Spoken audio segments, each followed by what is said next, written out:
سحابي وحسن الربيع. Israel's recent evacuation order for Gaza City has sparked fear and chaos in the streets, raising questions about the safety of civilians and the international response.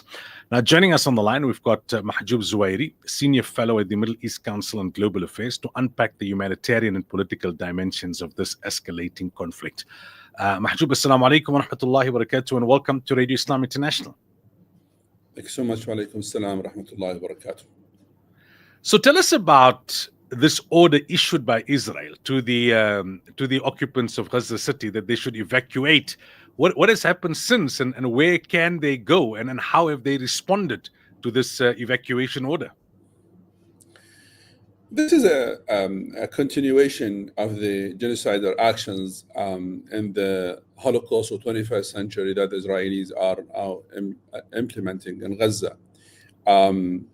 They plan to evacuate around 1 million people to area called Al Mawasi, which is around 24 kilometers from city of Gaza, with the following conditions. People have no transportations, there is no serious roads, and people, they don't have money, and there is no safe zone because there is no infrastructure, no water, nothing there on Al Mawasi. So this is basically a new chapter to kill more Palestinians, and basically trying to what's so-called achieving the goals that Netanyahu has set for this war on Gaza. Gazan people had already announced their position yesterday with demonstration that they will never leave Gaza, and they are ready for all scenarios, including being martyrs, because they think that there is no place to go, there is no infrastructure, and doctors and all other service providers in Gaza, they decided not to leave Gaza. So basically, Israel is trying to make what's so-called northern Gaza empty of population, so they can create a buffer zone. And here, let me just highlight the fact that Israelis are obsessed of buffer zones.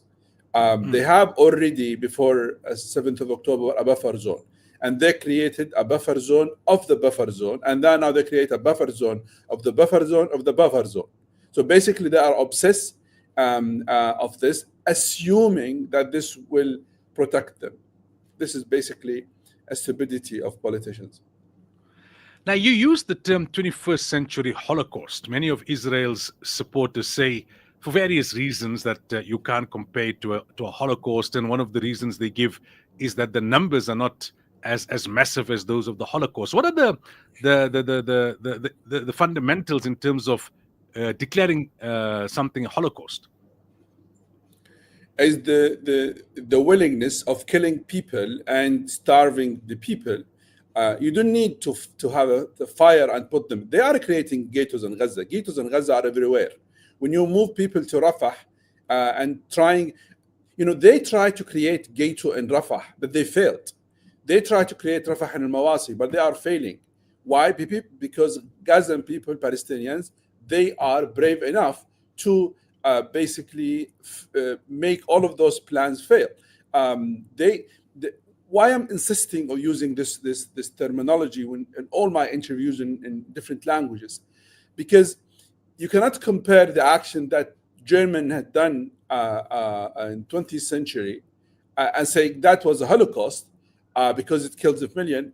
Now the number itself has a lot of debate about it, and say what happened in Gaza is normal, accepting the fact that of killing around 65,000 people in a matter of less than 2 years. Today we are the 704 days of this Holocaust, and saying that's a normal action. The problem of thought, the problem of feelings. What Israel is doing in Gaza is a Holocaust, because the way how they're killing people, they actually put people in fire. How many children we have seen, they were killed in fire. And how many women, how many men, we saw them, they actually get their places fired by fire. They use fire to kill them. The power the Israelis are using, it has no terminology can describe but Holocaust, because they want to wipe people and everything of the map. If there are no hospitals, if there are all of this number, the number now with the casualties coming with 300,000, this is what we know. And we know there is around 20,000 people. We don't know we don't know anything about them. There are families wiped of civil record. Families, you speak around 1,800 families. None of the members have left. This is a Holocaust. What they need more than this? If you see that there is a cities wiped of the map, people, they can look at, compare Gazan places pre 7th of October and after 7th of October, and take it, area by area and compare it. What they need. Do they need Israel to wipe and kill the 2.4 million Palestinians, and then they talk about Holocaust? Good for them. Let them go to the hell. Now, we saw the attacks on Qatar yesterday, right? There's all the condemnation, and it's sovereign state, etc., etc. What is this reflective of? What seems to be Israel's end game here? Or do they even have an end game? This is a behavior of a rogue state, a state which basically use the understanding that this is the law of jungle. That you have the power, you have the technology, and you can do everything, and no one hold you accountable. That's basically what they do. Otherwise, in what context, in what country that can be accepted to attack a sovereign country and say that's justified because and interestingly, you are killing the negotiation team of the counterparty, and then you say that's accepted. Who said that? If they want to do it, they are setting a new rules for international order.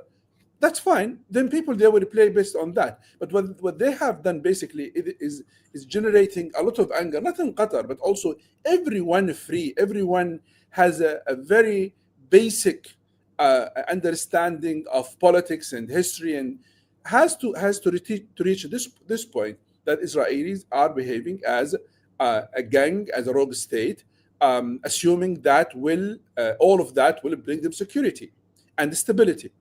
This will never happen. We know history. We study history. We know the other, what other civilization and powers done after they have acted like Israel. We know Hulaku, what he did. We know what the end game of Hulaku. We know the end game of Hitler. We know many, many, many examples of that. So this kind of action will not bring the stability.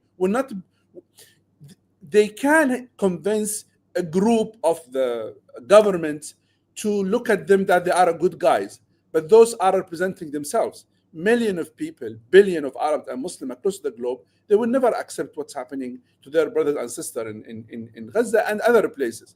So what they have done in Qatar, basically, they are raising the level of hatred, and they are making Hamas more legitimate, because what everyone can say, Hamas is a resistance movement. They are fighting inside their land, in an occupied land, according to the international law. No one can ignore that and deny that. So they have not targeted stability any of the countries across the globe. They are not acting against any of the stability of the countries. They are legitimate body in Qatar. Qatar has provided them with the protection. Everyone in the world knows that they are there. And interestingly, brother, their areas is not hidden. I mean, I know myself this area very well. There is a petrol station just nearby the compound those families are living in. I go there to wash my car every other week. It's not something. Israelis are not really smart by saying, we target. This is not a big deal, by the way. Those people that are living, people, they meet them sometimes in the mosque and Friday praying. They are not hiding themselves. And that is what I want to assure those who are listening, your listeners and others. those people, they, even with the situation they are live in, with the circumstances, they are not hidden. They are people, they see them. People, I would say, most of the journalists, most of the academic people who are working on those issues, they know them. They meet them. So they are not really hiding themselves in places. So Israelis they're trying to say they are making a great victory. This is not a great victory. This is a compound. People, they know who are there, because there is a police station just in front of the compound. And one of the guards of the compound, he's a Qatari national, he was killed. He's a martyr, actually. He was killed last night. And because he was protecting those families. So Israel is trying to say that everything is they're doing it because of this upper hand. By the way, there is no upper hand. People, they use their mobiles. People, they use technology. Now, we know that with technology, we use easy to reach every one of us. So nothing really a big deal, but they try to show it as a big deal. What is a big deal is cross the red lines, cross the international law and norms, and become and behave as a rogue state. That cannot be justified.